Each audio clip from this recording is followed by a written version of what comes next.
President Faye might not be like President Traore in terms of abandoning the West, but when it comes to making tough decisions for the benefit of their country, both presidents are alike. You see, when President Faye came to power, he made a lot of promises to the people of Senegal. However, according to Faye, he has not been able to fulfill any of these promises because of certain people. So, he decided to make a monumental decision that has made some Senegalese politicians despise him. If you observe the actions critically, you will notice that it has some similarities with a recent action taken by President Traore. So, what tough decision did President Faye have to make? And what does it teach other African leaders? Let's find out. On the 26th of March 2024, Bassirou Diomaye Faye was officially declared the winner of the 2024 Senegalese presidential election. Speaking at his first public appearance after the election, Faye told the journalists present that, "In electing me, the Senegalese people have decided on a break with the past, and I promise to govern with humility and transparency." Now, on the same day, President Faye revealed his plans for Senegal. Firstly, he said that the foundation of his political project is to rehabilitate the institutions of the republic and restore the state based on the rule of law, something he says was flouted by Macky Sall. Speaking further, Faye stated that he intends to fight against what he calls hyper-presidentialism, which he says has led to the executive arm of government having excessive control over the legislative and judicial branches, resulting in manipulating justice to target and imprison political opponents. To this end, Faye promises to limit the powers of the president, introduce impeachment, prohibit the accumulation of political mandates, fight corruption, and introduce alternatives to imprisonment. Secondly, Faye promised to reclaim the sovereignty of Senegal, a word he used no fewer than 18 times in his manifesto. During Faye's final rally, Sonko declared that from now on, Senegal would be an independent nation that will collaborate with the world based on a win-win partnership. And according to Faye, reclaiming the sovereignty of Senegal means renegotiating mining and hydrocarbon contracts that are set to take effect this year. He also planned to reassess fishing agreements with foreign countries because the fish resources that have been supporting over 600,000 Senegalese have been dwindling as a result of plundering from European and Asian trawlers. In addition to these, Faye promised to develop the primary sector to ensure food security and move towards self-sufficiency, notably the staple of rice. Thirdly, Faye planned to introduce a new currency called the Senegal to replace the CFA franc, which has been used by the country for more than 65 years. In an interview with French daily Le Monde, Faye stated that in order to leave the CFA franc, it would ideally be done within the framework of the Economic Community of West African States, ECOWAS, with the ECO, the West African single currency project that has yet to come to materialize. However, he added that if that doesn't work, Senegal will have to create their own currency. However, it is important to note that currently, President Faye has changed his mind regarding creating a new currency for Senegal, claiming that it is not sustainable. Finally, Faye said that he intends to reset Senegal's relationship with France, Senegal's main trading partner. The relationship would no longer be as it used to be, but based on a win-win partnership. This means if France is not ready for that change, then Senegal would have no choice but to seek alternative partners. Now, it has been more than 6 months since President Faye pledged to fulfill these promises, yet not a single one of these promises has been fulfilled. However, Faye recently revealed that the reason for the delay in fulfilling the pledge is as a result of the Senegalese parliament. You see, some of Faye's promises, which include a complete institutional reform, reducing the number of government ministries, abolishing the post of prime minister, and creating a vice presidency, all require parliamentary approval. However, Faye's political party, PASTEF, does not hold a majority in the Parliamentary Assembly, and according to Faye, this has made it difficult for him to execute the promised reforms. In June, for instance, the opposition coalition canceled a budgetary debate in a dispute over whether Sonko was required to issue his government's policy roadmap, with him arguing that he was not required to. President Faye also revealed that working with the Assembly had grown difficult after members refused to start discussions on the budget law and rejected efforts to dissolve wasteful state institutions. So, as a result of this, President Faye decided to take a tough decision. But what did he do? Faye decided to dissolve the opposition-led parliament and pave the way for a snap election. Speaking on state television, President Faye stated that, "I dissolved the National Assembly to ask the sovereign people for the institutional means to bring about the systemic transformation that I have promised to deliver." Faye also added that legislative elections will be conducted on November 17th. Those who support President Faye applaud the decision and view the dissolution as an opportunity to overcome a current impasse on advancing his program. However, Faye's decision has been met with criticism, particularly from the opposition. The Benno Bokk Yakaar opposition platform, led by former President Macky Sall, condemned the move. It said Faye had convened a legislative session under pretenses to announce the dissolution and accused him of perjury. But the big question is, will Faye's party win the parliamentary elections? Before we continue, we would appreciate it greatly if you hit the like button, drop a comment, and subscribe so that you can get more videos like this. Now, Faye's supporters hope to secure a majority in the legislature that will allow it to implement its ambitious economic program focused on reducing external dependence. Interestingly, observers say Faye's party, PAS-TF, has a high chance of securing a majority, given his popularity and his victory margin in the March presidential election, which he won with 54% of votes. While we wait for the outcome of the elections in November, we would like to point out that Faye made a tough decision in dissolving the parliament. He didn't mind that he would offend the opposition parties and other critics. Faye chose to dissolve the parliament in order to pave a way for him to begin to fulfill the pledges he made to the people. This is commendable, and it proves in a way that Faye is committed to the people. Faye's tough decision is reminiscent of President Traoré's recent decision, and it brings to mind the importance of strong leaders in Africa. Recently, President Traoré made the decision to dismiss 2 top military officers who went missing and abandoned their duties for 6 days. You see, these officers did not just take a day off or take a sick leave. Their actions were clearly a case of dereliction of duty. What's even more annoying is the fact that the 2 officials had very important roles to play in the Burkinabe military, yet they went ahead to abandon their duty. One of the officials was a commander who was responsible for logistics. And, if you are familiar with military operations, you would know that one of the key areas in any military operation is logistics. So, this commander's absence from his duty wasn't just an inconvenience, but it actually had the potential of disrupting critical supplies and coordination for troops on the front line. Just imagine that an attack had happened in one of the Burkinabe remote villages during the period of his absence. How would the soldiers be able to quickly respond to the crisis? You can see what a huge problem it is. The second official, Commander Bel Mamadi, was charged with leading the Burkinabe ground troops. It is a well-known fact in the military that the ground troops with their leader at the helm are very important in any military operation, especially in the case of Burkina Faso dealing with terrorism. This means that the leader of the ground forces has to be present and never out of sight at any point in time. Yet for 6 days, this commander was not present. The disappearance of these 2 officers from their line of duty was a violation of military protocols and a mark of indiscipline.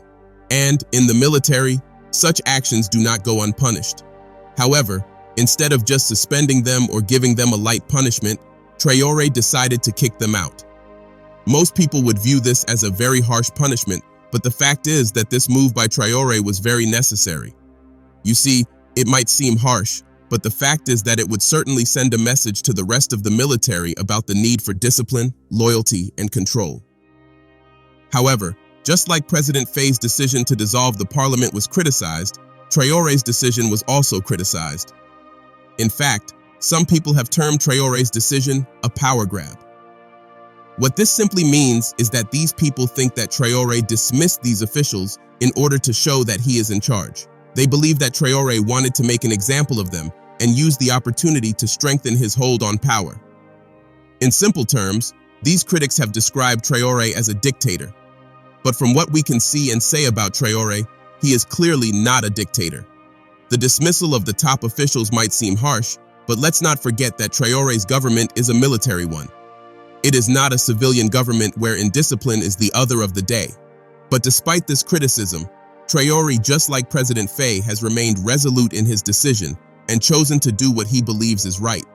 These are the kind of leaders that Africa needs, and not the weak puppet leaders that Africa currently has. Interestingly, this is not the first time that Traoré is making tough decisions such as this. Burkina Faso has benefited from Traoré's difficult decisions since he assumed power. To begin, he had to end the French colonial agreement and reclaim Burkina Faso's independence. As a result, France was no longer allowed to use military force in Burkina Faso. Traoré then expelled the French military from the country. Since few leaders are capable of doing so, honestly, Traoré's actions call for bravery and guts. The previous presidents of Burkina Faso were content with the status quo, allowing France to interfere, meddle, and utilize its resources. However, Traoré made the decision to pursue a new course of action that was independent of France's influence over its affairs. Second, Traoré did something different at a time when African nations were expected to only partner with Western nations. President Traoré acknowledged that Africa has not benefited from Western relations over time. He has even said in a portion of his talks about how the West has taken advantage of Africa for its own advantage, leaving the mainland in destitution. As a result, he made the difficult choice to develop relationships with non-Western partners rather than maintain Western relationships. However, Traoré's decision to partner with non-Western nations like Russia and North Korea has drawn criticism and even been branded a dictator. However, President Traoré is a soldier and a man with a vision and has refused to budge from his stance. He remains dedicated to building relations with non-Western countries regardless of what the West says. And other countries including Mali, Niger, Chad, and some other countries have followed suit. Traoré has also made the difficult decision to stop Western media from covering Burkina Faso-related news. After a contentious discussion was broadcast on the Western media outlet Voice of America on September 19, 2024, this decision was made earlier this month. The insecurity crisis in Burkina Faso and its neighbors dominated the discussion. However, when speaking about the matter, the Superior Council for Communication, or CSC, made the accusation that the VOA was hurting the morale of troops in Mali and Burkina Faso. A recent attack in Bamako was called courageous by the council, and the council also said that VOA's coverage of the security operations was unfairly critical. All synchronization of national media with international media is suspended until further notice, the CSC declared. Now, if you think about and look at the CSC's statement more closely, you'll see that the Burkina Faso government has every right to suspend them. You see, the CSC claims that the program's participants characterized the deadly Mali attack as courageous. These individuals characterized the JNIM's attack on Bamako, the country's capital, as courageous in simple terms. What is the point of that at all? A deadly attack carried out by the JNIM insurgent group left many people dead and injured. However, these individuals bravely referred to the act as courageous in their discussion rather than condemning it. As a result, it's clear why President Traoré had to make this difficult choice. Naturally, the West slammed Traoré for this decision, claiming that he was restricting speech. Nevertheless, President Traoré has maintained his determination to prohibit Western media for the country's benefit. The actions of Traoré and Faye demonstrate the kind of leaders that Africa requires, strong leaders who are prepared to make difficult choices for their country's benefit, regardless of the cost. The African continent is facing so many challenges currently, from terrorism to political repression, armed conflicts, and economic crisis, not to mention the echoes of colonialism and the continuance meddling by foreign powers in African affairs. This situation reflects the need for strong leaders, like Traoré, who can make hard decisions for the benefit of their country. Let's take Singapore, for instance. When Singapore won its independence, China gave its leader some demands that it had to adhere to. One such demand was that China wanted its language, spoken by 80% of the population at the time, to have a special status. Given that Singapore just got its independence, it would have been very easy for its leader, the renowned Lee Kuan Yew, to yield to the demands of the Chinese community. I mean, if it were African leaders, many of them would have given in to the demands in order to enjoy political benefits. However, the Singapore president took a different path. Despite the pressure from the Chinese community and even those within his own community, the Singapore president refused to give in to their demands. Instead, he asserted that all of Singapore's official languages, including Tamil, Malay, Chinese, and English, would enjoy an equal status.